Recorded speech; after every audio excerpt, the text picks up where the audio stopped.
Bismillahirrahmanirrahim. Assalamualaikum warahmatullahi wabarakatuh. Alhamdulillah, salatu wassalamu ala Rasulillah wa ala alihi wa sahbihi ahli sidqi wa tuqa wa mawalah amma ba'du. Alhamdulillah wa syukurillah, puja dan puji syukur mari kita panjatkan kepada Allah Rabbuna Jalla wa ala atas limpahan karunia, rahmat, taufik, inayah, hidayah dan seluruh nikmatnya.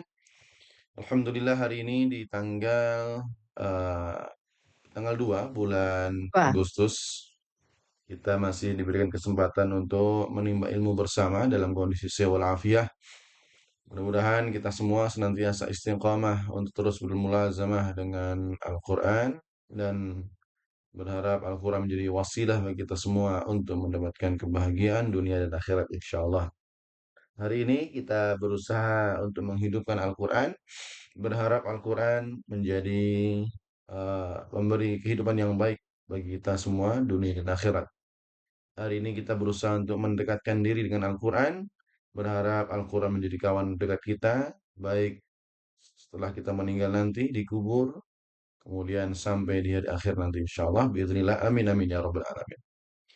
Tak lupa selawat dan salam kita hadiahkan kepada baginda Nabi Muhammad amin. sallallahu alaihi wasallam beserta pada seluruh keluarga beliau, kepada seluruh sahabat dan kepada seluruh umatnya yang senantiasa menjaga dan menjalankan sunnah-sunnahnya. Kita juga berdoa dan berharap pada Allah Subhanahu wa taala mudah-mudahan kita semua dan orang-orang yang kita cintai senantiasa dimudahkan oleh Allah dalam mengikuti sunnah Nabi kita dan berharap mudah-mudahan kelak diakui sebagai umatnya akan mendapatkan syafaat beliau di hari akhir nanti. Amin amin ya rabbal alamin. Insyaallah kita akan lanjutkan kajian kita pada pagi hari ini yaitu tadabbur Al-Quran di surah Al-Ma'un ya. Suratnya agak sedikit lebih panjang daripada kemarin. Dan Ana sudah berusaha untuk meringkasnya ya. Karena biasanya satu ayat itu sudah bisa 2 jam. Nah ini Al-Ma'un ini kalau kita detailkan sekali per ayat mungkin 5-6 kali pertemuan baru selesai. Tapi Ana usahakan insya Allah ini hari ini cukup. Sehingga nanti di pertemuan yang akan datang di surat yang baru insya Allah. Baik, kita awali dengan bersama membaca Al-Basmalah. Bismillahirrahmanirrahim. Rabbana zidna ilma warzuqna fahma. Rabbana asrah lana sudurana wa yassir lana umurana wahlul 'uqdatam min alsinatina yafqahu aqwalana birahmatika ya arhamar rahimin. Baik, sebentar ini ada cewek kecil nih. Ya, sudah, Abi mau ngaji dulu. Udah. Baik, hari ini kita akan melanjutkan di surah Al-Ma'un. Silakan yang sudah megang Al-Quran ataupun yang tidak apa-apa, kita bisa melihat di layar, yaitu Al-Ma'un ayat 1 sampai ayat 7 ya. Baik, ana izin untuk membaca terlebih dahulu ya. Dari ayat pertama sampai ayat ke-7 kita baca pelan-pelan, kemudian nanti kita identifikasi beberapa kalimat atau beberapa kata yang memang perlu diperhatikan supaya bacanya lebih baik lagi insyaallah. Baik. أعوذ بالله من الشيطان الرجيم. بسم الله الرحمن الرحيم. أرأيت الذي يكذب بالدين فذلك الذي يدع اليتيم ولا يحض على طعام المسكين فويل للمصلين الذين هم عن صلاتهم ساهون الذين هم يراءون ويمنعون الماعون. Baik, kita baca pelan-pelan, nggak perlu pakai apa intonasi yang panjang. Yang penting makharijul huruf sifatnya kita bisa memaksimalkan atau bisa lebih baik lagi. Kita identify ayat yang pertama, ya, yaitu Allah memulai ayatnya dengan kalimat aro'aita, aro'aita. Ini biasanya salah dalam pengucapan madlin ya, madlayin atau madlin.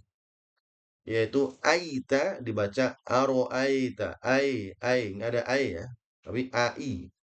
Maka pastikan mangap nyengir monyongnya betul-betul ya, gerakan bibirnya dimaksimalkan saja, nggak usah malu.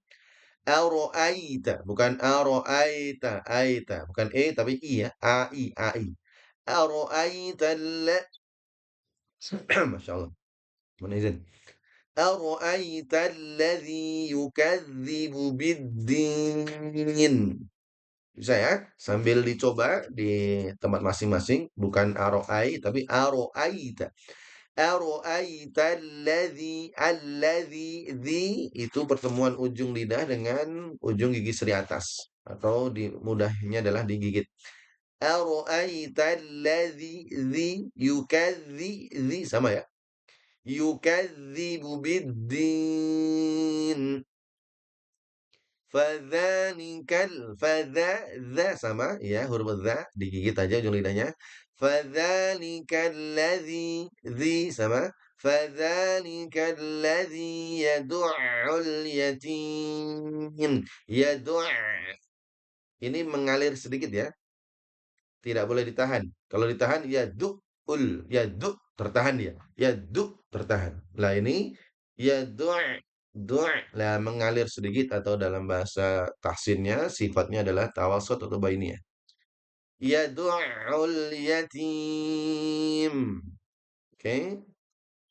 Dua ayat ini fokus kepada pertama yaitu harokat iya ai kemudian huruf zal zal agar kita ketemu mat zal pastikan benar bacaannya kemudian huruf ain tawassut ataupun mengalir sedikit ayat ketiga wala yahuddu ala ta'amil miskin fokus huruf ain dan sin ain ya sama dengan yang sebelumnya ala bukan ala tapi ala ta'a bukan to'a Ta'amil huruf sin sambil senyum.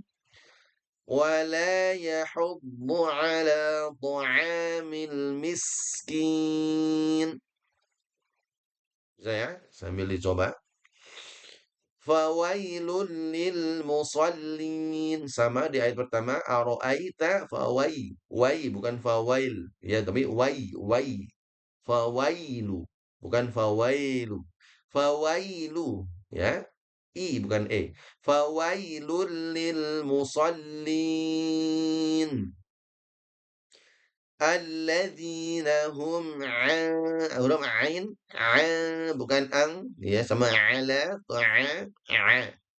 alladzi sama ya alladzina hum an salatihim sahun الذين هم يراءون. Emang ya, nggak ada masalah di huruf ayat ke-6. Wa yamna'una huruf ain lagi. Wa yamna'unal ma'un. Yamna'un bukan yamna'un. Al ma'un bukan ma'un ya. Ma'un beda ya. Ma'un nanti jadi air. Ma'un. Baik. Kita coba seperti biasa, siapa yang mau mempraktekannya, dipersilahkan. Nah, kalau udah praktek ini, Masya Allah, silakan Ibu. Saya coba Nanti, Ustadz. Masya Allah, Ini. Alhamdulillah, Barakallah fiik. Siapa? Bu Nita ya? Oh, Atau Bu Tatu? betul Ustadz. Oh, Bu Tatu, silakan. Fadal Bu Tatu, Barakallah fiik. A'udzu billahi minasyaitonir rajim. Bismillahirrahmanirrahim. Ara'aital ladzi Aro, yukadzibu bukan ai. Aro, ya. Ara'aital ladzi yukadzibu biddin. Fadzalikal ladzi yad'ul yatim. Wala yahuddu ala ta'amil miskin. Fawailul lil musallin. Alladzina hum an salatihim sahun. Sekali lagi, Alla alladzina hum an. Alladzina hum an salatihim sahun. Alladzina hum yura'un wa yamna'unal ma'un. Baik, ahsan. Barakallahu fiik. Syukran jazilan Bu Tatu. Mudah-mudahan apa yang dibaca memberikan keberkahan, manfaat, baik yang membaca ataupun yang mendengarkannya insyaallah. Baik, kita akan lanjutkan ya, kita akan lanjutkan. Mohon izin ya karena kita fokus untuk tadabburnya, jadi untuk tahsinnya Anda rasa cukup. Kita akan lanjutkan untuk lebih mendalam mengenal tentang surah Al-Ma'un ya. Nah, kita sekilas dulu tentang surah Al-Ma'un. Kita muqaddimahin dulu. Apa itu surah Al-Ma'un? Pertama, surah Al-Ma'un adalah surah yang ke-107 ya. Kemarin sudah kita pelajari di surah sebelumnya Al-Kautsar, mudah-mudahan masih ingat ya. Kemudian terdapat beberapa perbedaan pendapat ulama di sini ya, apakah surah ini Makkiyah ataupun Madaniyah. Insya Allah sudah nggak asing ya tentang Makki dan Madani ya, di mana surah ini turunnya ya, apakah di Mekah ataupun di Madinah. Itu pendapat pertama, makna Makki Madani, yaitu berdasarkan tempat. Ada juga yang berpendapat Makki Madani adalah berdasarkan zaman. Makki berarti sebelum hijrah, sedangkan Madani adalah setelah hijrah. Jadi nggak harus fokus sama di Mekah. Lalu bagaimana yang turunnya di Taif ataupun di tempat-tempat di luar Mekah? Maka lebih ulama lebih condong pendapat kedua, Makki Madani bukan turun di Mekah, bukan turun di Madinah, tetapi yang sebelum hijrah ataupun setelah hijrah. Dan Ibnu Abbas berpendapat ini termasuk surah yang turunnya sebelum hijrah, disebut Makki atau Makkiyah. Nah, kemudian Al-Ma'un itu artinya dalam bahasa nanti kita terjemahkan adalah bantuan-bantuan kecil. Ada yang mengatakan bantuan kecil ya, nanti kita cari. Atau juga barang-barang yang berguna. Itu arti dari ma'un. Diambil dari kata terakhir dalam surat ini ya. Nah, yang secara menakjubkan itu merangkum puncak dari penyakit rohani yang akan kita bahas nanti. Jadi ma'un ini akan menjadi penyakit yang memang harus diobatin insya Allah. Baik, barakallahu fiik. Kita akan lanjutkan lagi sebab turunnya al-ma'un. Al-ma'un, bukan ma'un ya. Baik, para mufasir ya, para ahli tafsir itu di antaranya adalah Imam Suyuti dalam Lubbabun Nuqul belum menyebutkan beberapa riwayat ya yang mengarah pada tokoh-tokoh Quraisy. Ya, ini menyebut karena apa? Tadi pendapat Ibnu Abbas di awal surat ini turunnya adalah sebelum hijrah ataupun Makkiyah. Nah, yang paling masyhur pendapat Ibnu Abbas lagi mengaitkannya dengan nama-nama yang kita sebut kemarin, Al-As bin Wa'il yang kemarin ngomongin Kautsar itu ya. Nah, itu seorang pembesar Quraisy yang dikenal dengan kekasaran dan keengganannya memenuhi hak orang lemah. Insya Allah masih ingat nama Al-As ini ketika kita bahas siapa? Yaitu surah Al-Kautsar kemarin ya. Yang menghina Nabi dengan Abtar itu masih ingat ya, selain Abu Jahal ya. Baik, kemudian para ulama sepakat bahwa pelajaran surat ini bersifat ini sering kaidah yang sering kita sebutkan al-ibrah bi umumil lafaz la bi khususis sabab. Ya, artinya apa? Hikmah itu diambil dari umumnya lafaz. Lafaz yang disebut di surat ini umum.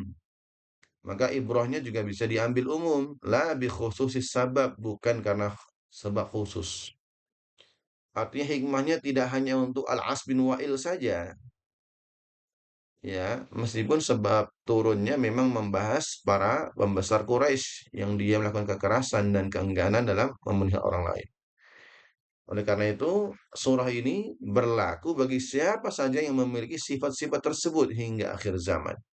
Nah, kita berharap mudah-mudahan dalam kajian ini kita mengidentifikasi sifat bagaimanakah yang dihindari atau yang telah dicela dalam surah Al-Ma'un ini, ya. Meskipun secara historis ini kepada pembesar Quraisy, tetapi ibrahnya adalah umum. Al-ibrah, hikmahnya adalah umum untuk siapapun yang membaca surah ini. Kenapa belajar surah Al-Ma'un ini sangat penting? Hari ini kita belajar Al-Ma'un. Kenapa ini dirasa penting? Ini kita sampaikan di awal supaya sampai akhir nanti betul-betul mendapatkan sesuatu yang penting. Pertama, surah ini adalah sebuah revolusi definisi ya dari Allah. Yang mana dia akan membongkar ya topeng-topeng kesolehan yang palsu. Masya Allah, ini kalimatnya bagus sekali nih ya. Ada orang-orang yang nampak soleh dari segi zahir, tapi ternyata penuh dengan kepalsuan. Masya Allah. Ini kalimat pembukanya ini sudah bagus nih. Topeng palsunya dibongkar dengan al-ma'unin. Baik, mudah-mudahan kita nggak pakai topeng ya. Kita pakai wajah asli kita, menampakkan apa isi dalam hati. Kemudian, kita sebutkan pendapat dari Syekh Muhammad Amdun dulu dalam tafsir Al-Manar. Beliau menyorot di bawah surat ini secara tajam mengkritik orang-orang yang memisahkan antara ibadah ritual dan moralitas. Jadi ada orang-orang yang udah kamu ibadah masjid-masjid aja, gak usah ngurusin lain, gak usah ngurusin politik contohnya ya, kalau zaman sekarang. Ini nggak benar.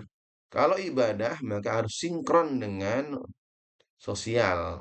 Ya, ubudiyah itu vertikal, sosial, ya tentu secara horizontalnya. Ini harus berkolaborasi. Nggak bisa hanya sekedar ibadah, melalaikan kanan kiri.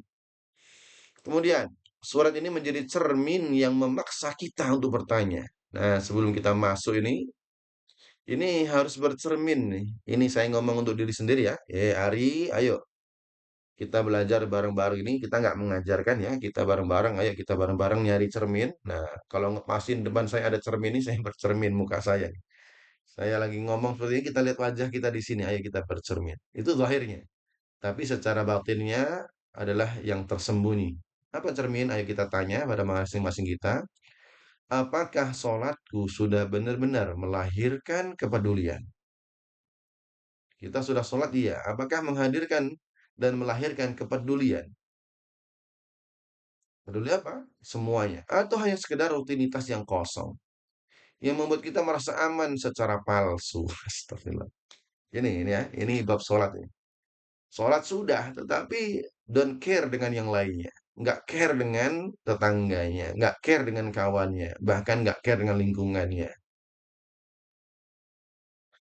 Baik, ini mudah-mudahan ini membuat kita termotivasi ya, nggak membuat kita lemah. Apa yang kita dapatkan dalam hikmah surah Al-Ma'un ini nanti? Pertama, hikmah terdalamnya adalah kesatuan yang tak terpisahkan. Tadi kita sampaikan ya, pendapat apa, Sabah Muhammad Abduh tadi dalam tafsir Al-Manar ya, yang membedakan atau memisahkan antara ubudiyah dengan sosial. Maka dalam hikmah pelajaran yang akan kita dapatkan dalam Al-Ma'un ini yaitu kesatuan yang gak bisa pisah antara keimanan, iman pada Allah, ibadah ritual khususnya sholat, dan juga bagaimana ibadah sholat itu akan membentuk akhlak yang baik dalam berinteraksi secara sosial. Kalau ini nggak sinkron, berarti ada problem. Maka turunnya Al-Ma'un menjadi pembongkar topeng kepalsuan. Masya Allah. Baik. Nah, surat ini adalah bukti paling gamblang bahwa dalam Islam, ini sama di atasnya, hablum minallah, hubungan vertikal dengan Allah, yang sehat, yang benar, kalau hubungan kita pada Allah itu benar, pasti akan menghasilkan hablum minan nas yang sehat pula. Jadi kalau ada orang, nggak apa-apa kita sebut aja, ada seorang yang ahli agama, ya gitu kan. Kalau kita lihat siapa ini, figur yang nampak hubungan baik itu kan berarti orang-orang yang dia lebih ngerti agama ya. Ahli agama, tapi kok ahli maksiat, astagfirullah. Kiai, naudzubillah. Ini kita ngomongin ya, kita ngomongin sama-sama yang ngurus pondok nih. Kok berbuat buruk onar kepada para santrinya? Ini bahaya. Ya, ya kita nggak menyalahkan ya, tapi realita kayak gitu. Tapi kita kalau dalam lingkup yang terkecil ya diri kita lah. Ya, kalau hubungan kita pada Allah baik, seharusnya menghasilkan hubungan manusia yang baik. Ya, kita sudah sholat, tetapi kok lisan kita ya, bukan lisan saya, kok masih nyebut teman-temannya yang di Ragunan. Ya, maka ini ada problem nih, ya, belum belum sinkron antara hablum minallah dan hablum minannasnya. Nah, kita lebih mengerucut dari Al-Ma'un ini, kualitas sholat seseorang tidak diuji di atas sajadah. Jadi kalau melihat orangnya itu ahli sholat, bukan sekedar di atas sajadah saja, melainkan diuji dalam perlakuannya terhadap anak yatim. Karena di dalam Al-Ma'un langsung disebut secara langsung ya, bagaimana hubungan dia dengan orang miskin dan juga kepada tetangga. Nanti kan kita bahas kenapa harus yatim yang disebut. Kenapa harus miskin? Wala yahuddu ala tu'amil miskin. Kenapa harus miskin yang disebut? Nah, nanti kita bahas secara linguistiknya. Baik, ini mukadimahnya ya. Ini salah nulis ya, ma'un ya, bukan ma'sun. Ma'un. Baik, mudah-mudahan ini sudah termotivasi ini ya. Kenapa ini betul-betul penting ya untuk belajar ini hari ini, detik ini 10.36 kita baru mengenal sekilas dan mudah-mudahan nanti secara mendalam sampai tuntas insya Allah. Ternyata ada 44 slide, ya Masya Allah lebih banyak dari kemarin. Itu pun sudah saya kurang-kurangi, tapi nggak apa-apa. Bismillah, pelan-pelan aja nikmati ya. Baik, kita langsung saja. Ini lebih mudah ya. Aro'aita sering kita temukan. Apakah? Ro'aita dari aro yuri, ari ya. Nama saya Ari ini dari kata ro'ayara nih. Ari melihat atau mengetahui. Tapi ini menggunakan past tense ya. Menggunakan past tense. Artinya sudah melihat. Apakah kamu telah mengetahui atau melihat? Alladzi, ayo siapa yang bisa nih? Sebelum saya sebutkan ini udah diulang-ulang ya. Alladzi berarti yang ya. Orang-orang yang Yang atau dalam kurung orang yang. Apa kamu sudah mengetahui orang yang bagaimana? Kadzaba, kadzab, apa? Dusta atau bohong. Dia itu orang yang sedang berdusta. Kenapa sedang? Karena menggunakan present continuous tense, fi'il mudhari'. Kenapa ini menggunakan madhi? Kenapa ini mudhari'? Nanti kita bahas secara detail lagi. Minimal kita sudah menggunakan memahami teorinya ya. Teori gramatikal atau nahwu sharafnya.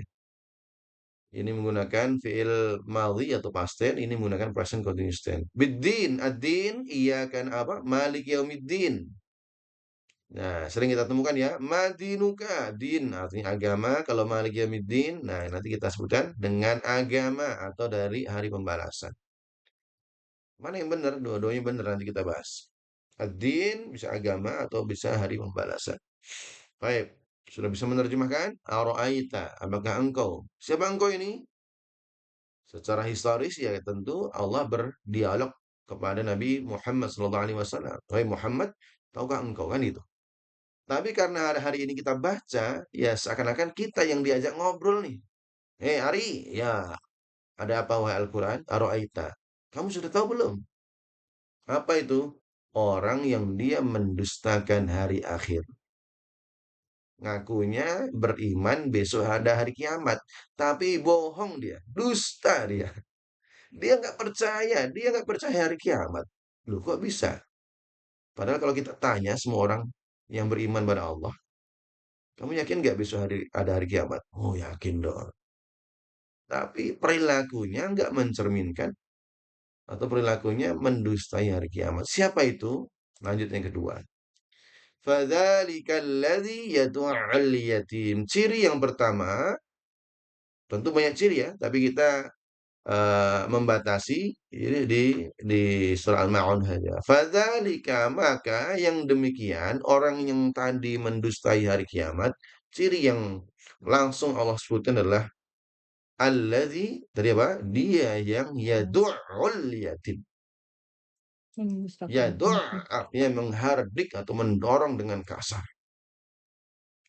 Siapa? Al-yatim, anak yatim. Ketemu anak yatim digetak. Ya mungkin dia salah dan lain. Menghardik, mendorong. Ini ciri yang pertama yang disebutkan dalam Al-Ma'un. Nanti kita akan mendalam ya. Ini secara terjemah dulu. Kita ulangi terjemahnya. Fa, maka, Maka zalika, itu atau dari demikian. itu Alladzi, sering kita temukan ya. Yang, yadu'u, da'a, ya yadu'u. doa Diartikan menghardik menghardik. ya doa Al-yatim, sudah yatim kenal. yatim yatim Baik, kita lanjutkan. Ayat ketiga. Ciri yang selanjutnya. dan Siapa tadi tidak yang mendustai? ya untuk dan tidak Baik. Wa dan tidak. Ini ciri kedua ya. Ciri kedua dan tidak. ya hudu Yahuddu. Yahuddu. Wala dan tidak. Yahuddu. Menganjurkan atau mendorong. Ya. Artinya memotivasi. Ya. Ciri kedua adalah orang itu tidak mau memotivasi. Atau menganjurkan. Mengajak. Bisa bolehlah. Ala atas to'am. Atas makanan. Kenapa harus makanan? Nanti kita bahas. Kenapa disebutin makanan? Kenapa enggak yang lain kan gitu kan? Rumah kah atau pekerjaan kah? Tapi secara langsung Allah sebutkan to'am. To'am siapa? Al-miskin. Orang miskin. Ini ciri kedua. Ya, sudah clear ya?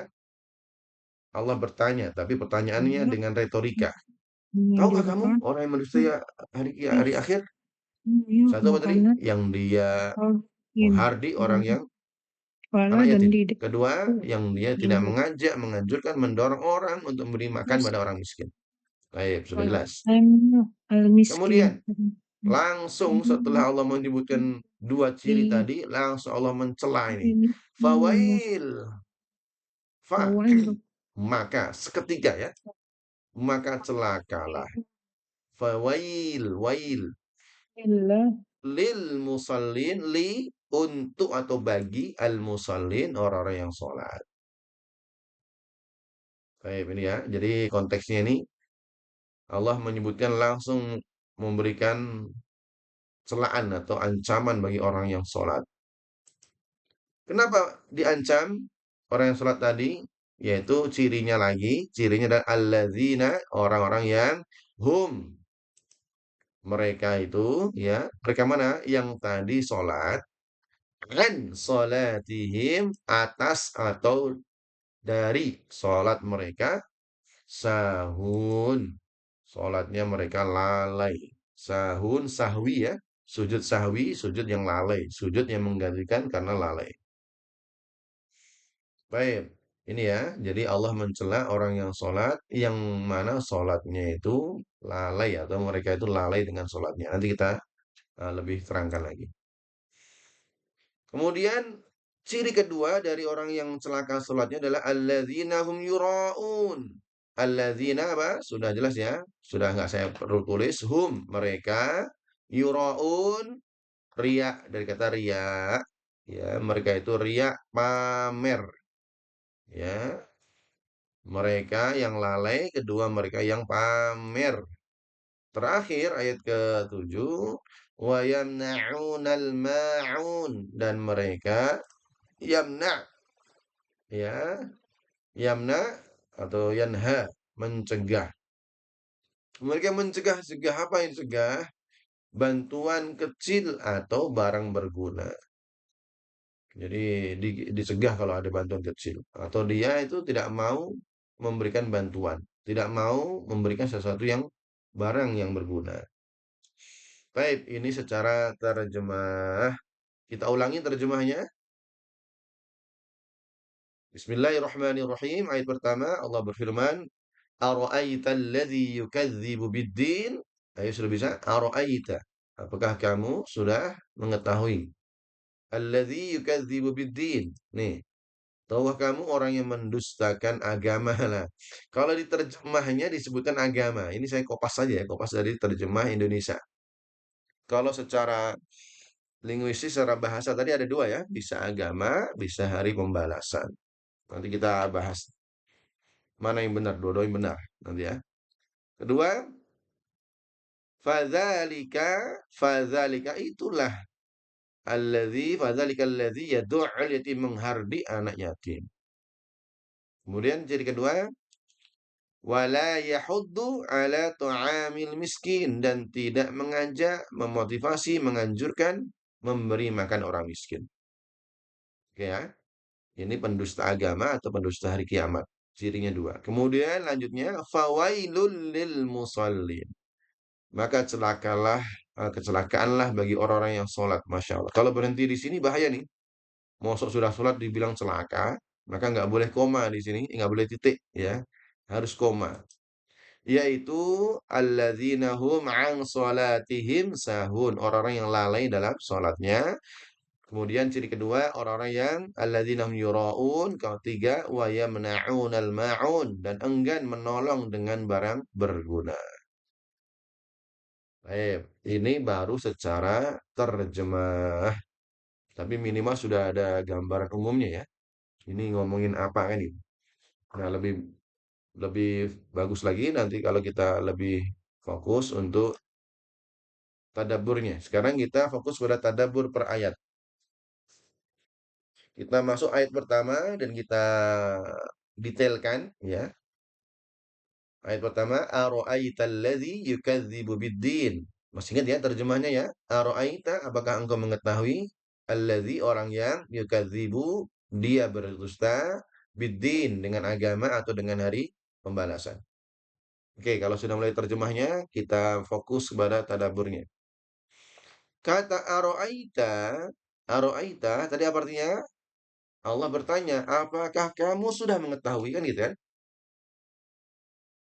Itu berarti Allah nanya atau gimana kan gitu. Duh, masa Allah bertanya. Nah, tentu terjemah yang salah kalau seandainya Allah bertanya karena ketidaktahuan. Maka di sini kita sebutkan ini bukan pertanyaan untuk mencari informasi, ya. Ini bukan pertanyaan untuk mencari informasi, melainkan istilahnya adalah istifham ta'ajjub wa taqriri, ya. Istifham, ya, artinya meminta pemahaman dengan soal yang membuat dia ta'ajub, butuh perhatian, wa takriri, yaitu dengan pentakriran, dengan penetapan. Ini terjemahan pertanyaan untuk menarik perhatian pada satu keanehan, ya, ajib, ajib ya, aneh ya, dan untuk menetapkan sebuah fakta. Contohnya kita kasih tahu kepada anak kita, wah anakku, tahukah kamu? Wah, langsung anaknya yang lagi main HP langsung, wah kayaknya seru nih ya. Dia akan meninggalkan sesuatu yang nggak penting karena apa? Tadi ditanya, tahukah kamu apa mah? Gitu kan. Mama dapat segepok uang. Wah, kan gitu kan contohnya. Langsung pertanyaan ini akan membuat apa, orang tadi perhatian, menarik perhatian. Bukan bertanya pada anak kita. Kak, kita sudah lebih tahu, kan gitu. Nah, inilah cara Allah untuk memberikan informasi yang penting kepada nabinya dan kepada umat kita semua, ya. Allah seakan-akan berkata, "Perhatikanlah wahai Muhammad," kan gitu kan. Ini kan ayatnya kepada Nabi Muhammad. Tapi kalau kita umumkan, "Perhatikanlah wahai engkau yang membaca ayat ini." Wahai Ari, perhatikan. Siap ya Allah gitu kan. Sebuah fenomena yang sangat mengherankan ini loh. Nah, herannya akan kutunjukkan kepadamu hakikat seorang yang pendusta agama. Masya Allah. Masya Allah. Ini cara ini bisa kita gunakan ketika kita ingin butuh perhatian pada orang-orang, yaitu dengan retorika yang disebutkan dalam Al-Quran. Ya, ini sama ya. Alam taro, ya kan, gitu kan. Amma yatasaalun. Ini semua konteks dalam Al-Quran yang bertanya itu namanya istifham, ta'ajjubi, wa takriri. Ya, apa? Pertanyaan untuk menarik perhatian. Baik, kita lanjutkan ya. Karena yakin ini sambil baca sudah mulai paham, nggak perlu kita perdalam. Karena masih banyak ini. Baik, lanjutannya. Kemudian kita lanjutkan yukadzibu. Apa tadi? Present continuous tense menggunakan fi'il mudhari', ya, fi'il mudhari'. Kenapa? Menunjukkan bahwa perbuatan mendustakan ini, ya, adalah sebuah sifat yang melekat menjadi sebuah karakter dan kebiasaan yang terus diulang-ulang. Kenapa? Karena menggunakan present continuous tense. Bukan perbuatan yang sesaat, tapi sudah terulang-ulang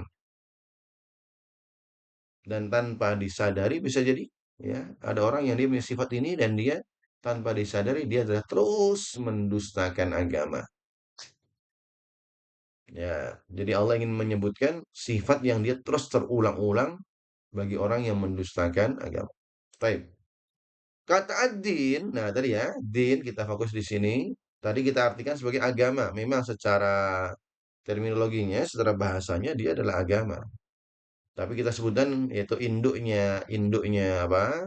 Tafsir yaitu Imam Tabari ya, termasuk imam-imam yang lain juga ya. Dalam Jami Al-Bayan, makna yang paling kuat untuk ad-din, untuk din di sini adalah al-jaza wal hisab.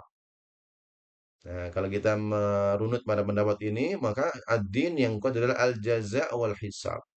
Yaitu jaza itu hari jaza Allah ya, balasan, hisab ya artinya hitungan. Yaitu maksudnya hari kiamat.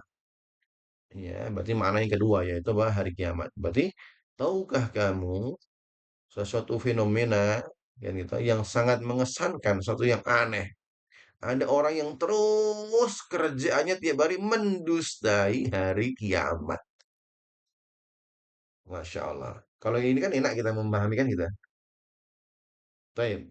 Itu mana secara terjemah yang lebih mendalam. Mengapa?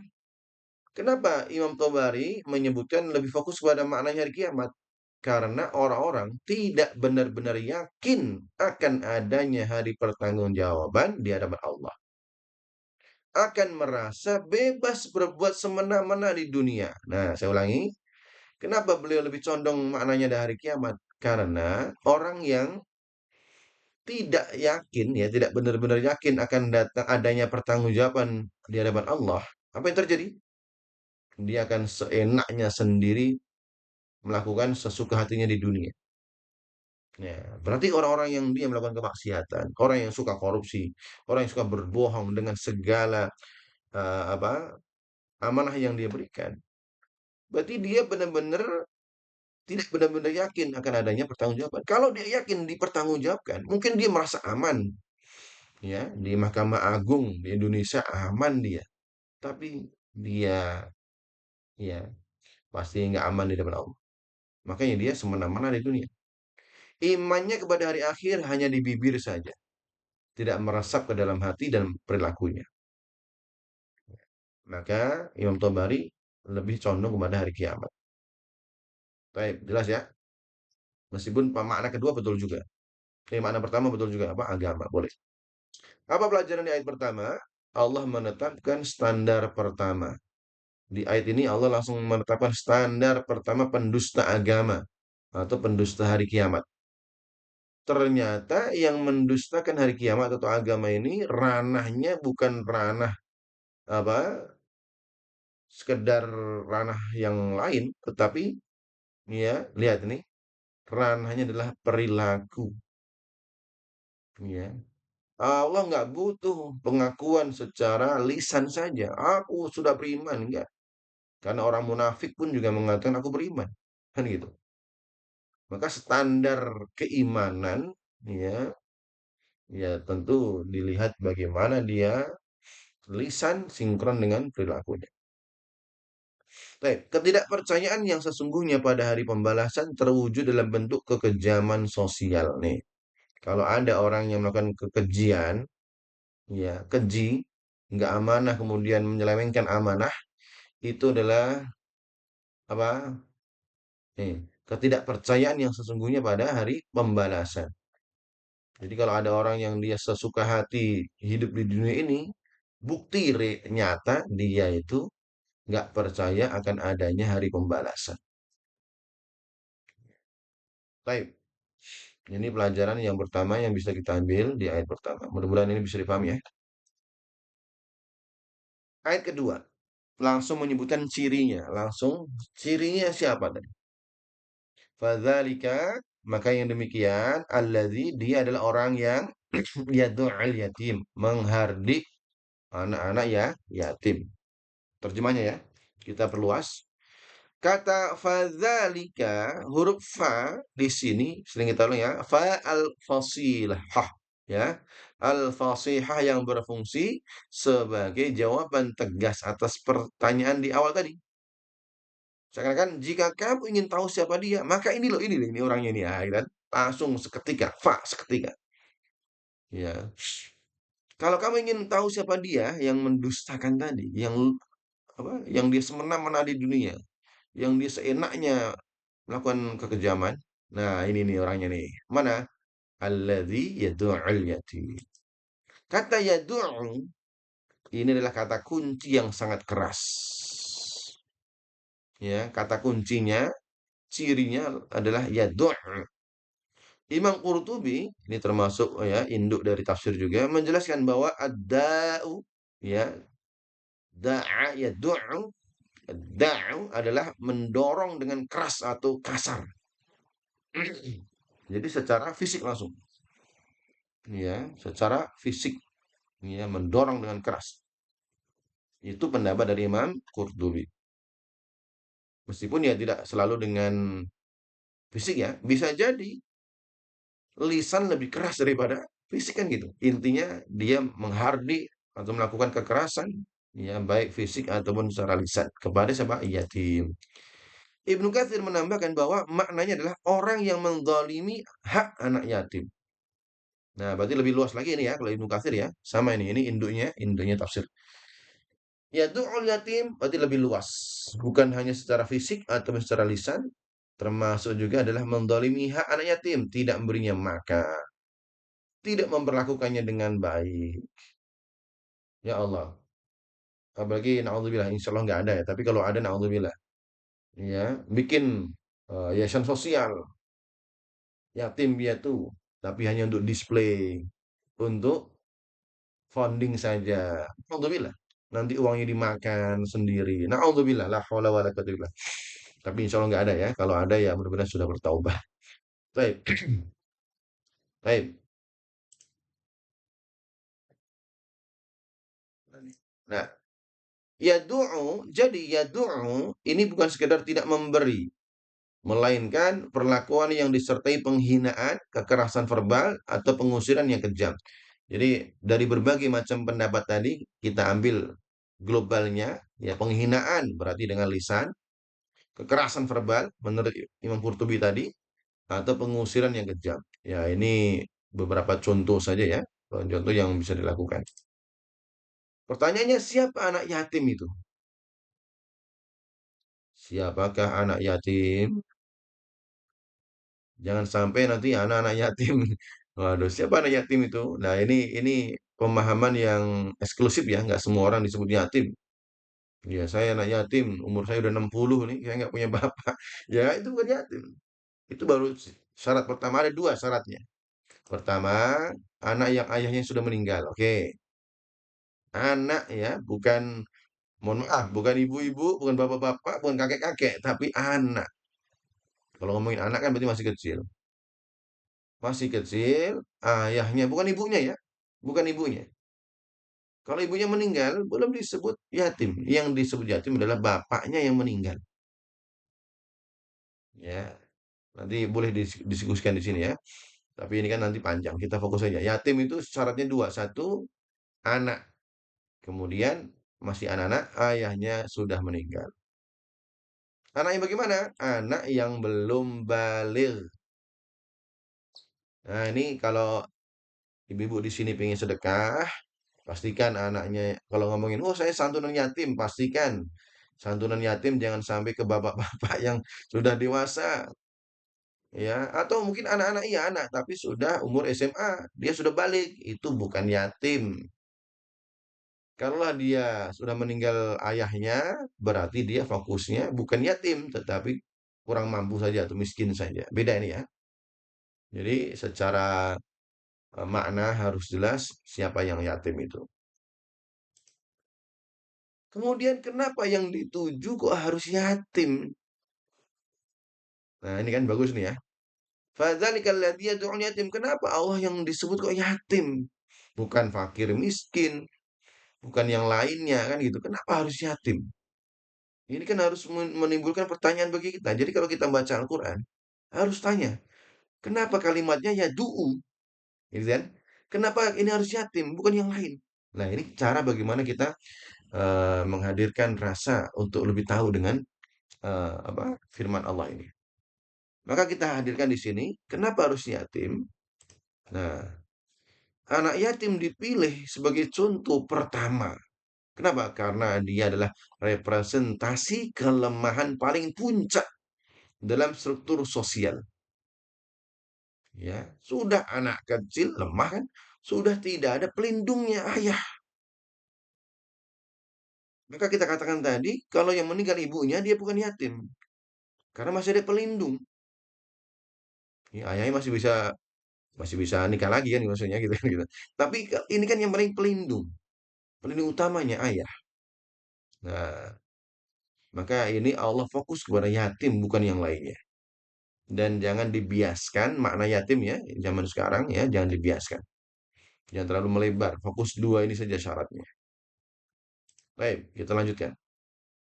Apa pelajaran yang kita ambil dari ayat kedua ini? Barometer paling akurat untuk mengukur isi hati seseorang adalah bagaimana seseorang berinteraksi dengan yang paling lemah. Nah, jadi lihat isi seorang itu, bagaimana dia interaksi dengan orang yang paling lemah.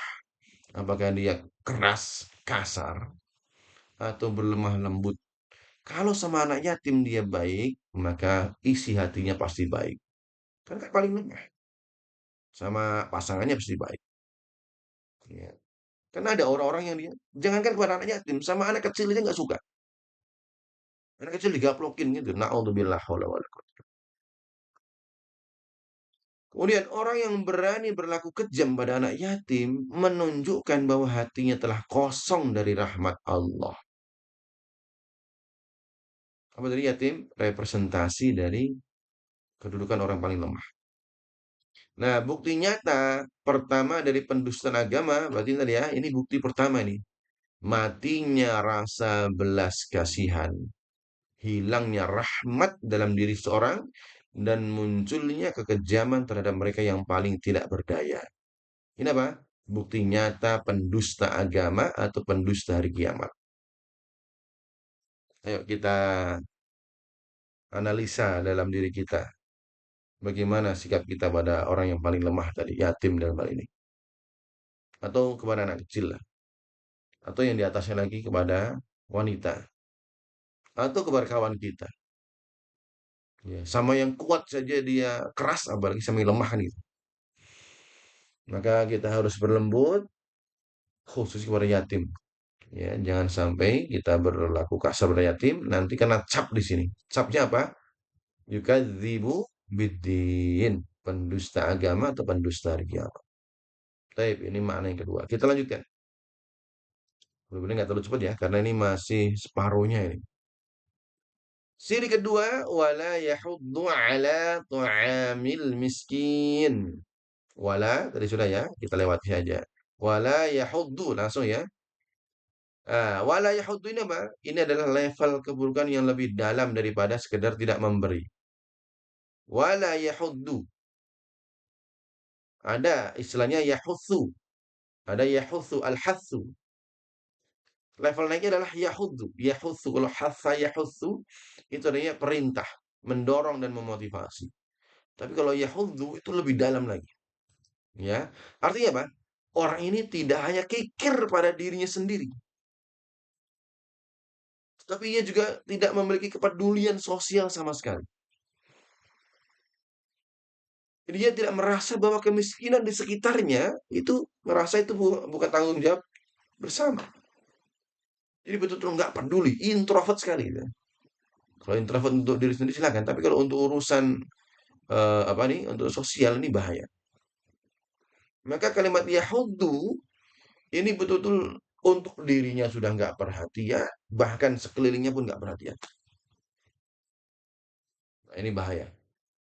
Ini bukan ciri orang yang beriman.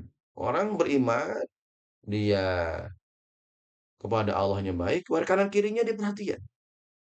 Jadi kalau ada orang mengatakan, ah itu bukan urusan saya, itu kala itu dia yukadzibu biddin. Ah itu urusannya departemen ini. Ah ini urusannya apa ini dan lainnya. Maka ini ciri muncul di sini ya hubdu. Apa? Dia tidak hanya kikir pada diri sendiri, tetapi dia juga tidak don't care ya, tidak peduli sosial sama sekali. Dia ngerasa yang penting aneh kenyang, yang penting aneh selamat. Urusan miskin nih, salah diri sendiri dia miskin. Na'udzubillah haula wala. Lihat ini, ayat ketiga ini bagaimana Allah menyeru kita bahwasanya ber apa, peduli pada orang miskin ini termasuk adalah apa, jaminan keyakinan kita. Karena disebutkan ini sini ya, dia termasuk orang yang mendustakan agama atau mendustakan hari kiamat kalau dia nggak peduli semua lainnya. Hatinya begitu beku. Siapa? Yang kalimat Yahudi tadi, sehingga ia bahkan tidak bergerak untuk mengajak orang lain berbuat baik. Ya, hadza yahuddu berarti bisa berlaku sebelum kita sebutkan di sini ya, sebelum kita sebut di sini. Berarti dia ketika ada temannya maksiat, ah biarinlah urusan dia. Ini yahuddu juga. Wala yahuddu. Temennya nggak sholat, didiamkan saja. Wala yahud. Ini masuk kata yahud. Betul-betul apa, nggak peduli dengan yang lain. Dan itu lagi-lagi itu bukan cerminan orang yang agama baik. Allah menyebutkan dia yukadzibu biddin. Orang yang la yahudu berarti dia orang yang mendustakan agamanya. Masya Allah. Terus ya, kita lanjutkan. Jika ayat kedua tadi, ya doa yatim tadi adalah tentang dosa aktif kekejaman kepada anak yatim. Maka ayat ketiga adalah tentang dosa pasif yang sistemik, ya. Dosa aktif karena dia langsung pada melakukan apa? Melakukan sebuah interaksi kepada anak yatim. Kalau yang kedua, ini diem, dia diem, diemnya salah. Diemnya orang yang lihat keburukan itu salah. Nah, dia adalah seorang yang individualis, egois, yang tidak peduli pada penderitaan komunal atau kelompok. Masa bodoh lah istilah kita ya. Masa bodoh kanan kiri. Ini ciri wala yahuddu. Ternyata itu tidak boleh. Itu dilarang di ayat ketiga ini. Padahal kita pengen selamat ya. Padahal kita pengen selamat. Tetapi ternyata dilarang. Nanti kita buka sesi diskusi kalau ada ya. Ini bagus nih. Ayat ini menunjukkan bahwa orang yang mendustakan agama tidak hanya menolak hak anak yatim, tapi juga tidak mendorong pemberian makanan kepada orang miskin. Tidak mengajak, tidak memotivasi, tidak menganjurkan untuk memberikan makanan pada orang miskin. Lagi-lagi tadi kan, terserahlah yang penting aneh ngaji di masjid, terserah aneh yang penting ahli ibadah. Dia hanya ahli ibadah, dia ahli sholat betul. Dia ahli sholat. Betul dia ahli puasa. Betul dia ahli ngaji. Betul dia ahli Quran. Tapi kalau sama orang miskin kok dia nggak peduli. Problem. Ini bukan agama yang sempurna. Ini ya. Ini bagus sekali. Mudah-mudahan ini kita bisa mensinkronkan. Kenapa dalam ayat ini? Kita tanya sekarang. Kita tanya, ayo kita analisa. Kenapa dalam ayat ini yang disebut makanan orang miskin? Kenapa makanan? Gitu. Bukan pakaian, bukan tempat tinggal, atau hal lainnya. Jadi kita harus kritis ketika muncul seperti ini. Ini pentingnya kita tadabbur. Kenapa Allah menyebutkan langsung makanan? Gitu ya. Kenapa makanan yang Allah sebutkan? Ini kenapa makanan nih? Oke, kita lanjutkan. Kenapa makanan disebut secara spesifik ya, langsung, bukan yang lain. Sama tadi kita sudah terjawab ya. Wah, apa? Fadzalikal ladzi yad'ul yatim. Kenapa harus yatim yang disebut? Sudah terjawab tadi ya. Mudah-mudahan bisa menjawab dan masih ingat ya. Sekarang ciri kedua adalah ngomongin makanan. Kenapa makanan yang disebut? Makanan miskin. makanan orang-orang miskin. Baik, kita sebutkan sini beberapa pendapat. Kenapa disebut makanan? Pertama, karena memang makanan adalah kebutuhan dasar dan mendesak. Jadi jangan sampai belikan baju baru dulu, jangan. Berikan apa lagi? Jabatan dulu, jangan. Cari makanan dulu. Makanya kita lihat adanya sedekah, adanya infak, adanya zakat itu akan fokus kepada makanan. Ya, kenapa harus beras kan itu kan? Kenapa nggak besi kan gitu? Kenapa harus beras? Ya, kenapa harus gandum kan gitu kan? Nah ini karena dia adalah kebutuhan dasar dan mendesak. Makan adalah kebutuhan primer yang paling mendesak bagi kelangsungan hidup. Orang miskin ini dia nggak butuh pakaian sempurna. Yang penting dia bagaimana caranya perutnya aman. Orang miskin bisa bertahan tanpa pakaian baru atau rumah layak, tapi tidak bisa bertahan tanpa makanan. Makanya Allah langsung secara spesifik langsung tu'am. Tu'am. Masya Allah hari ini kita buka kulkas, penuh kulkas kita. Peduli nggak? Kulkas itu kita bagi dengan kanan kiri kita.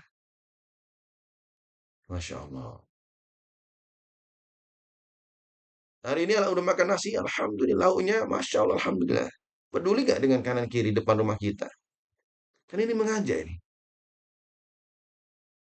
Kalau hati kita masih kaku, masih beku, ayo. Ayat ini mengajak kita untuk mencairkan hati yang beku. Masya Allah. Ya ini Anda ngomongin diri sendiri ya. Kalau kita lagi makan enak di restoran, Masya Allah, Alhamdulillah makan enak. Sekali makan 500.000, sekali makan 1 juta. Merasa happy. Silakan, nggak masalah. Tapi setelah itu, ayo lihat kanan kiri. Iya. Lihat kanan kiri, bisa jadi di luar sana ada orang yang belum makan. Ini ajaran kita, ajaran Islam. Allah yang mengajarkan di ayat ketiga ini. Kalau kita masa bodoh, ini yukadzibu biddin, yukadzibu biddin. Kenapa harus makanan? Kedua, simbol kepedulian sosial. Memberi makan adalah sebuah bentuk paling nyata dan langsung dari kasih sayang dan solidaritas sosial. Ya, makanya ada Jumat berkah, ya, ada apa lagi? Bagi-bagi makanan, bagi-bagi sembako. Itu tuh simbol kepedulian sosial. Dalam banyak budaya, berbagi makan adalah simbol kepedulian dan kebersamaan. Makan-makan bareng, yang di rumahnya mungkin punya pembantu, ajak makan. Jangan sampai kita makan enak, yang sisa-sisa. Nih, sisa-sisa nih makan nih. Kenapa harus sisa? Kenapa diajak bareng, dibagi? Yang basi-basi dikasih orang.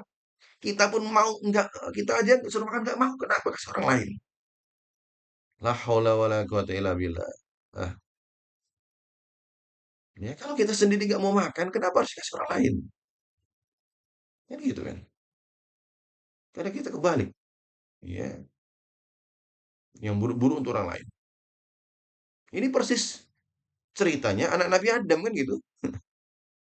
Lihat, Qabil dan Habil, mana yang diterima? Fatuqubbila min ahadima walam yutaqabbal al-akhar. Allah terima salah satunya dan gak diterima. Kenapa? Karena yang dikorbankan yang terbaik. Yang gak diterima yang buruk-buruk. Korban contohnya, kambing yang pincang gak diterima. Harus yang terbaik. Itu dalam segi korban. Apalagi dalam segi yang kecil. Yang basi-basi dikasih orang. Yang tinggal kuahnya dikasih orang. Yang ayamnya dimakan sendiri. Ya sudah bagus sih, sudah berbagi. Cuman ya kurang pas. Belum menimbulkan kepedulian yang baik. Baik. Kenapa harus makanan? Ketiga, kritik terhadap kekikiran. Ayat ini mengkritik orang yang tidak hanya enggan memberi, tapi juga tidak mendorong orang lain untuk memberi. Ya, jadi diajak bukan hanya untuk diri kita, bahkan kita mengajak pada orang lain. Ini menunjukkan kekikiran yang mendalam, bahkan terhadap kebutuhan paling sederhana orang miskin. Ya, jadi kalau kita enggan berbagi, tandanya kita masih kikir, bakhil. Ya, kita percepat. Kenapa harus makanan? Karena konteks sosial masyarakat Arab saat itu, ya di zaman jahiliyah, bisa jadi masih ada ya sifat-sifat jahiliyah di zaman sekarang. Di zaman jahiliyah, banyak orang kaya yang tidak peduli terhadap kaum miskin dan anak yatim. Dulu ya, dulu. Kalau sekarang kan alhamdulillah banyak. Insya Allah. Kita termasuk orang yang peduli insya Allah. Makanan menjadi simbol ketidakpedulian mereka terhadap penderitaan orang lain. Itu ya, ini secara historisnya seperti itu. Tapi karena ini menggunakan fi'il mudhari, bisa jadi terjadi sepanjang masa. Artinya, ayat ini nggak berhenti di zaman jahiliyah aja. Ya, ini terus berguna sepanjang masa sampai akhir zaman. Baik, ini agak panjang nih penjelasannya nggak apa ya. Seorang mukmin sejati, nah ini poin utamanya. Seorang mukmin sejati tidak hanya soleh untuk dirinya sendiri, ahli ibadah, ahli ngaji, ahli Quran. Ini bukan seorang muslim sejati, tetapi ia adalah motor penggerak kebaikan di masyarakat. Jadi hablum minallahnya baik akan menghadirkan hablum minannas yang baik. Ahli ibadah tapi di masyarakatnya buruk. Ya Allah, nggak ada gunanya sholatnya dia itu. Nggak ada gunanya dermawannya. Sikap apatis dan kegagalan memperjuangkan hak kaum miskin adalah ciri lain dari pendusta agama. Ya, karena ini disebutin apa? Ciri kedua, juga biddin tadi. Berat nih, berat nih ya. Baru ayat ketiga ini mudah-mudahan ini melenturkan, mencairkan hati kita yang keras. Kalaulah sudah, maka ayo tambah lagi. Memotivasi kita untuk menjadi lebih baik lagi. Kita percepat. Langsung Allah fawailul lil musallin. Fawailul lil musallin. Kata fawail, wail itu adalah ancaman yang sangat keras. Secara arti adalah celaka gitu kan. Celaka. Itu secara bahasanya celaka. Tapi banyak riwayat dari para sahabat seperti tadi ya, sering kita sebut Abdullah bin Abbas ini karena ini bapaknya ahli tafsir. Ia menafsirkan wail ya, wail ini artinya adalah sebuah lembah di neraka jahanam. Seakan-akan, kamu udah sholat, tetap kamu masuk lembah neraka jahanam. Kamu udah sholat, tapi kamu tetap masuk neraka jahanam. Itu makna yang paling mendalam nih. Ya. Kalau makna biasanya, kamu udah sholat, ya, tetap celaka. Udah pakai helm, udah pakai SIM, udah hati-hati, udah di pinggir-pinggir, ketabrak dari belakang, celaka juga kan gitu kan? Naudzubillah, teman naudzubillah. Gitu kan? Apalagi? Udah hati-hati minum obat, pelan-pelan jaga pola makan. Kena juga penyakit, celaka juga. Ada kayak gitu ya? Ternyata ada juga orang yang sholat, ternyata celaka juga. Nah, nah kalimat celaka ini Ibnu Abbas menyebutkan neraka. Lembah, sebuah nama lembah, well, itu lembah di neraka. Artinya dia akan masuk neraka. Ya Allah. Padahal sudah sholat. Tapi ini koma ya, tidak titik ya. Kalau titik itu bayar kalau sholat kok celaka. Ada komanya di sini. Nah, penggunaannya well ini menunjukkan betul besar dosa yang sedang kita bicarakan ini. Orang yang kau sholat, hari kamu sholat dia. Kamu jangan sampai celaka ya. Kenapa? Ini ada cirinya. Gitu ya. Al-musallin inilah bom dalam surat ini. Sholat celaka. Ancaman well ditujukan kepada orang yang sholat. Ya, ancaman well ditujukan kepada orang yang sudah sholat. Masya Allah. Ini langsung menghancurkan asumsi bahwa sekedar melakukan gerakan sholat sudah cukup untuk selamat. Kan ada ya, yang penting aku sholat. Yang penting aku sholat. Ternyata itu kurang pas. Masih kena ancaman. Ya kan? Yang penting aku sholat. Sekedar melakukan gerakan sholat. Allah Akbar, melakukan sholat. 7 menit, 23 rakaat. Yang penting sudah sholat. Dia lupa. Al-Ma'un ayat 4. Celaka. Kamu sholat. Hati-hati loh, celaka loh. Udah pakai helm, hati-hati loh. Udah pakai pelampung, keselamatan, safety belt, hati-hati loh, celaka loh. Masih memungkinkan, apalagi nggak sholat. Gitu ya.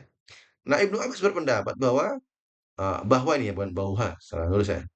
Ayat ini turun tentang orang-orang munafik yang sholat hanya di depan orang lain, tapi meninggalkannya saat tidak dilihat. Ada orang, dia sholat. Nggak ada orang, nggak sholat. Nah ini pendapat ya, pendapatnya. Jadi betul-betul munafik ini orang. Allahu Akbar. Allahu Akbar.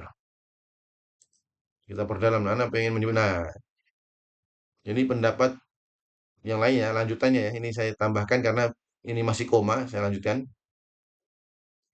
Alladzina hum an sholatim sahun. Lanjut nih, an sholat. Nih kalimatnya bagus. An. Mereka adalah orang-orang yang an. Kenapa an? Para mufasir sangat menekankan penggunaan an sholat dari sholat atau atas sholat dan bukan fi sholat. Ya, apa bedanya? Kita baca. Imam Mawardi dalam Nukatul Uyun, tafsir dulu An-Nukatul Uyun, membedakan yang sangat jelas. Lalai di dalam sholat berarti fi sholat. Alladzina hum fi sholatihim sahun. Fi berarti lalai. Lalai itu ya lupa rakaatnya, lupa bacaannya, itu namanya fi sholat. Dan itu sifat manusiawi. Tapi lalai dari sholat, bukan di sholat, dari sholat atau atas sholat, an sholat, beda ya, adalah sebuah sikap dan pilihan sadar. Kita ambil salah satunya Sa'ad bin Abi Waqqas mengatakan ketika ditanya tentang ini, apa sholat ini? Ia adalah orang yang mengakhirkan sholat dari waktunya. Waduh, kena nih. Semuanya kena nih, termasuk yang berbicara nih. Mudah-mudahan nih sebelum sholat nih kita selesaikan gitu kan. Ayo, langsung sholat. Tapi ini pendapat satu ya. Kita sebutkan beberapa pendapat yang lain nih. Ini banyak nih. Kita ringkas lah. Kalimat sahun, lalai ini apa ini? Secara ringkas. Satu, sengaja menunda-nunda sholat dari waktu utamanya tanpa udzur syar'i. Ntar aja dah. Ntar aja dah. Si pegel nih. Jadi ada satu ibadah, satu pekerjaan ya, yang belum dikerjakan udah capek. Kan biasanya nyangkul dulu baru capek kan gitu. Nah, sholatnya beda. Capek dulu baru mau sholat. Yuk sholat yuk. Taruh dulu capek. Lu belum sholat. Udah capek dulu kan gitu. Atau makna kedua, sahun ini adalah melaksanakannya tanpa memenuhi rukun dan syaratnya. Nah, ini buru-buru. Loper, loper, loper, loper, loper. Ini sahun. Ini bukan pendapat tanah, pendapatnya para mufasir. Rukunnya hilang, gimana tuh makninahnya? Loper, loper, loper. Syaratnya gimana? Ya, wajibnya gimana? Amin, amin. Nah, ini sahun. Itu di celaka atau masuk neraka. Baru sholat. Itu makna kedua. Makna ketiga, lalai akan ruh dan tujuan sholat. Allahu Akbar. Iya nampak lama khusyuk tapi mikirnya aduh gorengannya, aduh kemana-mana. Sehingga sholatnya tidak berdampak pada akhlaknya. Sholat iya, tapi korupsi iya. Sholat iya, tapi buka aurat iya. Padahal sholat itu ya mencegah perbuatan keji dan mungkar. Tapi dia sholat STMJ ya, STMJ. Ini juga sahun, naudzubillah. Celaka dia. STMJ, sholat terus, maksiat. Maksiatnya jalan, la haula wala quwata. Jadi sholatnya itu nggak dapat. Padahal Allah menjamin sholat mencegah perbuatan keji dan mungkar. Sholat menjadi akhlak mulia. Tapi ternyata sholatnya terus maksiatnya jalan. Ini ancamannya adalah celaka. Engkau udah sholat tapi celaka. Karena sholatnya tidak mendatangkan manfaat sama sekali. Atau tambahannya nanti hubungannya dengan ayat selanjutnya adalah riya. Sholat hanya untuk dilihat orang. Bukan karena Allah. Kalau dilihat orang lain, Masya Allah, khusyuknya. Waduh, dilihat cuma si atasan. Khusyuk. Nggak ada atasan nih. Wah, sama aja lagi. La haula wala quwwata illa billah. Allahu akbar. Baik, kita lanjutkan. Fawailul lil musallin. Ini ya pelajaran utamanya. Alladzina ma'a salatin sahun. Ini kita tadi gabungkan. Salat bukan sekedar ritual, tapi harus mencerminkan keikhlasan. Ikhlas apa kemarin? Hanya ditujukan murni pada Allah. harus ketepatan waktu, dan akhirnya mendatangkan kepedulian sosial. Dia kembali pada ayat kedua tiga tadi ya. Islam sangat menekankan bahwa ibadah kepada Allah, nih, ibadah kita pada Allah, ngaji juga ini ya. Kita ngaji ini kan ibadah pada Allah, sholat kita dan lainnya. Harus diiringi dengan akhlak terhadap manusia. Sudah ngaji, akhlaknya tentu lebih baik. Sholat yang tidak didirikan dengan kesadaran penuh akan waktu, syarat, dan tujuannya bukan hanya tidak bernilai, tetapi justru mendatangkan kecelakaan. Padahal udah capek sholat, udah 23 rakaat capek kan? Ya capek kan? 23 rakaat. Tapi ternyata udah nggak bernilai, malah bikin celaka. Ya kayak naik motor lah. Naik motor, pakai helm. Apalagi? Pakai safety. Pakai semuanya lah. Semuanya pakai. Terus ngebut. Yang terjadi adalah kecelakaan. Itu logikanya kayak gitu. Begitu juga sholat. Nggak bernilai. Helm dia nggak bernilai. Safety-nya nggak bernilai. Justru mendatangkan kecelakaan karena ngebut tadi. Ya, karena nggak dilihat orang sih ya. Kalau dilihat orang kan pelan-pelan. Berarti riak kan. Berarti nggak ikhlas. Udah lah. Bismillah ya Allah. Lanjutkan. Ciri selanjutnya yang celaka tadi. Alladzina hum yura'un. Kata yura berasal ada ro'a, yara, aro, yuri ya. Tadi saya melihat. Mereka beramal agar dilihat dan dipuji manusia. Sholat tapi supaya dipuji. Sholat supaya dilihat oleh orang. Ini adalah penyakit hati yang membatalkan amal. Langsung batal tuh. Mau sedekah, nggak ada orang. Ya udahlah pati murah aja 1.000 itu. Atau kalau ada kerincingan itu. Ada yang temen ngeliat nih. Oh, nyari warna merah supaya dilihat ahli sedekah. Batal, batal karena bukan untuk Allah, bukan untuk Allah. Dan ini berlaku untuk semua, berlaku untuk semua. Ya. Dalam kitab Ihya Ulumuddin dijelaskan bahwa riya adalah apa itu riya? Mencari kedudukan di hati makhluk supaya orang lain senang, supaya orang lain memuji kita dengan cara menampakkan ibadah, menampakkan ibadah. Sehingga orientasinya bukan lagi pada Allah, melainkan kepada manusia. Kita bekerja, kalau kita mau tarik aspek lain, bekerja itu duniawi atau akhirat. Kalau duniawi, ya capek saja kita dapat. Duniawi saja dapatnya, gaji selesai. Akhiratnya nggak dapat apa, rugi dong. Nah, kalau kita bekerja untuk ikhlas lillahi ta'ala, mau dilihat oleh manusia atau tidak, dia nggak masalah. Dalam bekerja, mau numpuk atau tidak, nggak masalah. Ini Anda ngomongin Anda sendiri ya, karena jujur, ini bukan curhat, tapi talis bin nikmah aja. Harus mikirin, ya banyak hal contohnya. Ya kita ngomongin aja dah. Mikirin cabang yang di Jabodetabek contohnya. Ini supaya nanti daripada ngomong online ya. Tapi ya, Ana berusaha untuk tidak ini menjadi riak. Hanya untuk maksudul manfaat aja. Tarif ini mah. Kemudian buka lagi cabang yang terbaru di Sulawesi. Kemungkinan tahun depan buka lagi insya Allah biarlah mohon doanya cabang di Jambi dan nambah lagi di Poso. Karena rencananya langsung 3 tempat. Tapi kayaknya anak pribadi belum siap kan gitu. Karena ini baru ekspansi tempat luar luar wilayah. Ini kalau kita mikir, waduh, kerjanya banyak bener nih kan gitu kan. Ini kita ngomongin manusiawi, manusiawi kan kita. Kerjanya banyak benar sana sini lainnya. Kalau mikirnya, ntar dapat apa saya materinya dapat apa. Kalau itu yang dikejar, berarti kita bukan untuk Allah, bukan untuk Allah. Ya. Tapi melihat sisi lainnya, masya Allah, alhamdulillah, kerjaannya tambah banyak dan aku niatkan untuk ibadah. untuk Allah. Mau ditambah gajinya, mau tambah itu urusan lain. Yang penting Allah senang dengan pekerjaanku. Allah ridho dengan pekerjaan. Orientasinya Allah, nggak mikir. Nggak mikir mau secapek apapun, nggak mikir. Yang penting semakin banyak kerjaan, semakin tambah pahala kan gitu. Kan gitu. Tapi yang terjadi lembur lagi. Karena orientasinya dunia, orientasinya adalah materi, orientasinya adalah manusia.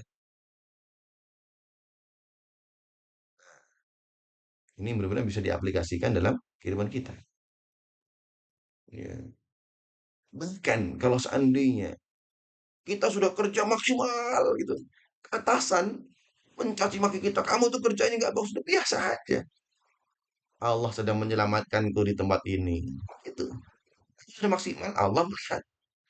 Kalau ada yang buruk, Allah juga melihat kan gitu. Kok tiba-tiba dipandang, wah ada yang sikut sana, sikut sini, sehingga di PHK. Santai saja. Allah sedang menyelamatkan kita di tempat yang tidak baik untuk tempat yang lebih baik lagi. Itu kalau orientasinya bukan ria, orientasinya untuk Allah. Masya Allah. Lagi kerja. Wah, kalau orientasinya materi, orientasinya atasan, oh nggak ada atasan nih, santai dulu ah, ngopi dulu kan itu, ngopi dulu. Nggak dilihat oleh atasan, karena kerjanya supaya dilihat oleh atasan. Tapi kalau orientasinya Allah, ada nggak ada adanya atasan, dilihat CCTV atau tidak lihat CCTV, jangan maksimal totalitas. Karena Allah melihat kanan kiri kita ada yang nyatet. Mayal fitu min qaulin illa ladaihi raqibun atid. Kita pengen prestasinya di depan Allah, bukan di depan manusia. Gitu. Yang kerja-kerja ya enggak kita menutup kemungkinan lah ya. Instansi sana, administrasi sana. Kita sudah nungguin lama, ini nggak dibuka-buka. Padahal udah jam 10, udah jam 12, mana dong? Karena nggak ada orientasinya kerja. Tapi orientasinya Allah, Allah melihat dong. Loh, kamu kan udah kerja, kamu digaji, kok masa enaknya sendiri? Bukankah ada malaikat yang mencatat? Bukankah besok di hari akhirat akan dipertanggungjawabkan? Pantes dia, yukadzibu biddin. Dia mendustai hari kiamat. Dia nggak saman. Yukadzibu biddin. Dia ngerasa seenaknya karena dia mendustai besok akan ada pertanggungjawaban di hari akhirat. Masya Allah, ini panjang ya. Kita lanjutkan aja lah. Biar kemana-mana nih. Ini contohnya ya. Ini supaya kita lebih enak untuk diaplikasikan nanti. Inilah yang menjelaskan mengapa sholat mereka tidak berdampak. Karena Pak, tujuan dari awal sudah salah. Ya, ini dalam ibadah. Udah buru-buru cepet-cepet. Karena untuk mengejar dunia. Tujuannya udah salah. Kalau kita sama, kerjaan kita, tujuannya apa? Nyari gaji. Ya pantes. Gajinya kecil, akhirnya seenaknya saja kerjanya. Gajinya gede, serius. Karena tujuannya memang orientasinya duniawi. Ya dia akan dapat sesuai dengan yang didapatkan. Akhiratnya nggak dapat apa-apa. Nggak bernilai. Tapi kalau di awal tujuannya adalah untuk bermanfaat. Ya. Bukankah itu adalah amal jariah kita? Ya. Bahkan lebih dari itu sedikit mungkin, tapi berkahnya. Daripada banyak tapi nggak berkah kan gitu. Baik. Ini makna adalah alladzina hum yura'un. Kita lanjutkan wa yamna'unal ma'un. Wa yamna'unal ma'un. Terdapat beberapa penafsiran dari para sahabat mengenai makna al-ma'un ini ya. Kita ambil beberapa pendapat. Satu, pendapat mayoritas termasuk Ibnu Mas'ud dan Ibnu Abbas adalah tadi yang kita terjemahkan, barang-barang keperluan rumah tangga yang biasa saling dipinjamkan. Ini pinjam cotil gitu kan, apa? Kapa, ember, panci, garam, ini tak sebutin semua nih ya. Ini kan keperluan-keperluan yang mendasar nih, ya. Barang-barang yang biasa, yang simple. Jadi al-ma'un diartikan barang-barang yang simple. Itu pendapat pertama. Pendapat kedua, dari Ali bin Abi Thalib dan Sa'id bin Zubair berpendapat bahwa al-ma'un adalah zakat. Mereka mencegah zakat. Kalau pertama mencegah barang-barang simple nih, nggak mau dipinjemin. Pinjemin barang simple aja sulitnya gitu. Kedua adalah maknanya adalah zakat. Ketiga, pendapat dari Muhammad bin Ka'ab al-Qurazi adalah kebaikan itu sendiri. Segala bentuk kebaikan. Terlalu umum ya, umum sekali. Al-ma'ruf. Wa yamna'un al-ma'ruf berarti. Ma'un berarti kan ma'ruf mendapat ketiga. Baik. Imam Tobari menyimpulkan, tadi ya, Imam Tobari ini adalah induknya para ahli tafsir. Semua makna ini benar, saling terikat. Betul. Boleh yang pertama, ini namanya cara menafsirkan Al-Quran namanya apa? Tuqawi. Ini yang membedakan perbedaan pendapat dalam penafsiran Al-Quran dengan apa? Dengan fikih. Kalau fikih itu perbedaannya saling bertentangan. Contohnya ada masalah Allahu Akbar, tangannya kemana? Segini kah? Kan gitu kan? Ini kelihatan kan? Kelihatan ya tangannya. Terus gini kah? Kan gitu kan? Ini kan saling bertentangan. Oh, ini benar. Tangannya segini kah? Gini kah? Atau lurus? Nah, ini kan bertentangan. Itu namanya perbedaan dalam fikih, namanya saling bertentangan atau dot istilahnya. Atau dot artinya saling bertentangan, kontradiksi. Tetapi dalam pertentangan penafsiran Al-Qur'an nggak gitu. Bahkan Al-Fatihah itu kan artinya banyak, ya. Shiratal mustaqim sampai 10 20 makna itu. An'amta 'alaihim dan lainnya.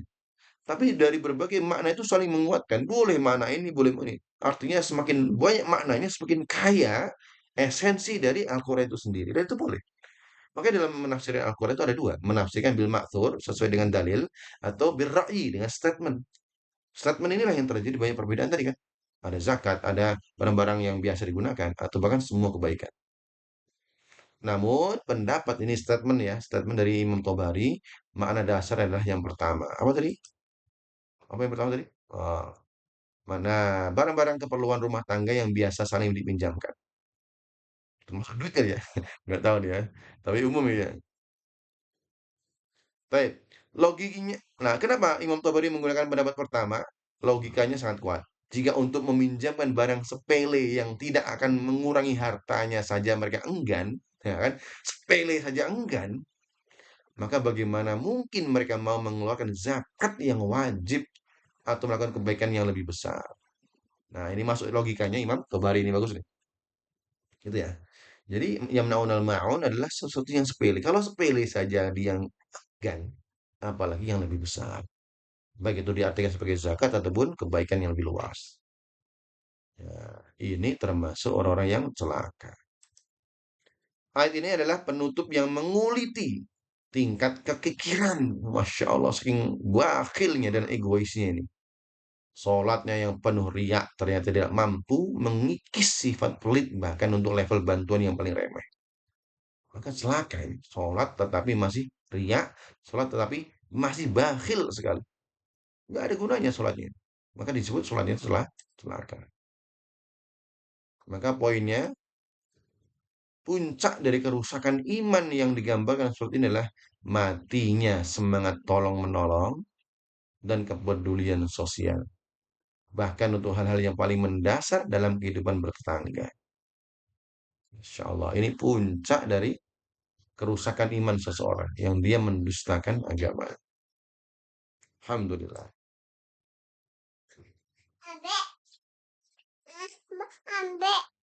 Ntar dulu sana dulu. Ada iklan nih di bayi-bayi.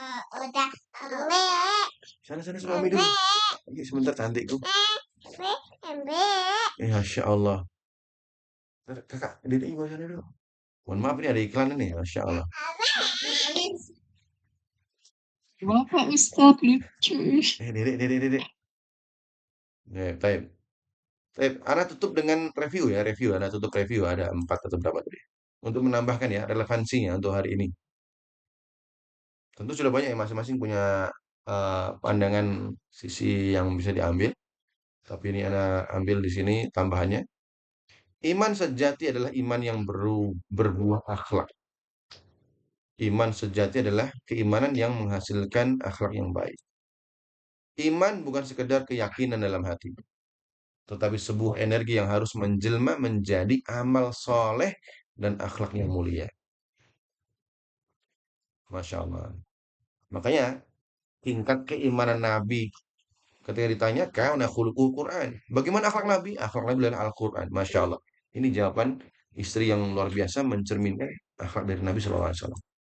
Jika iman tidak mengubah perilaku kita menjadi lebih peduli dan beradab, ya, maka ada yang salah dengan iman itu. Nih, mohon maaf ini. Kakak, dirinya bawa sana dulu. Kakak, mudah-mudahan nggak ganggu ya. Jadi jika iman kita sudah mengaku beriman, tapi perilakunya tidak peduli, ya, don't care, nggak beradab pula, maka ada yang salah dengan keimanan tersebut. Ini poin pertama. Yang kedua, bahaya kesolihan ritual yang terisolasi. Surat ini Al-Ma'un adalah peringatan keras agar tidak terjebak dalam kesolehan individual yang egois. Ahli sholat, ahli zakah, ahli puasa. Tapi nggak mikirin yang lainnya. Merasa sudah banyak sholat, paling banyak puasa, paling banyak haji. Tetapi buta dan tuli terhadap ketidakadilan dan penderitaan di sekitarnya adalah sebuah tipu daya syaitan.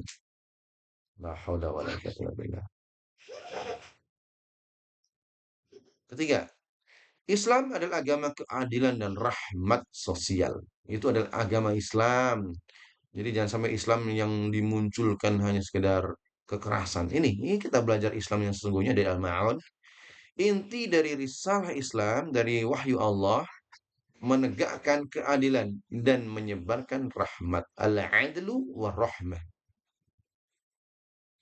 Perlindungan terhadap kaum du'afa yang lemah, tadi sebutkan dua ya, yatim dan miskin, bukanlah program sampingan, melainkan jantung dari keberagaman itu sendiri.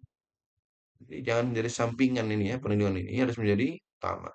Makanya banyak anjuran dalam agama kita, ayo apa, fakir miskin, yatim itu selalu diutamakan di agama kita. Keempat, pentingnya audit ibadah. Masya Allahnya di audit ini bukan hanya sekedar materinya saja, bukan keuangannya, tetapi ibadahnya perlu diaudit dan juga niat kita. Masya Allah. Surat ini mengajak kita untuk senantiasa melakukan introspeksi. Nah, introspeksinya apa? Ayo, bareng-bareng kita di akhir ini kita introspeksi untuk siapa aku beribadah dan apa dampak ibadahku bagi diriku dan orang lain. Ini yang ahli audit ini, silakan yuk bareng-bareng kita audit juga untuk diri kita. Maksudnya yang diaudit orang perusahaannya saja kan gitu kan. Tapi ibadah kita lupa. Nah, apakah sholatku telah menjadikanku pribadi yang lebih rendah hati, lebih dermawan, dan lebih peka? Jawabannya ada pada diri masing-masing. Masya Allah. Alhamdulillah. Kalau ada pertanyaan, dipersilahkan. Alhamdulillah. Mudah-mudahan ini bisa difahami untuk semuanya ya. Dan mudah-mudahan kita mendapatkan keberkahan dan manfaat dari pelajaran kita hari ini. Saya rasa sudah lebih dari cukup. Ya, ada 44 slide ini. Dan kalau ada hal yang perlu didiskusikan, dipersilakan. Adhanallahu wa iyyakum ajma'in. Wassalamualaikum warahmatullahi wabarakatuh. Waalaikumsalam warahmatullahi wabarakatuh. Terima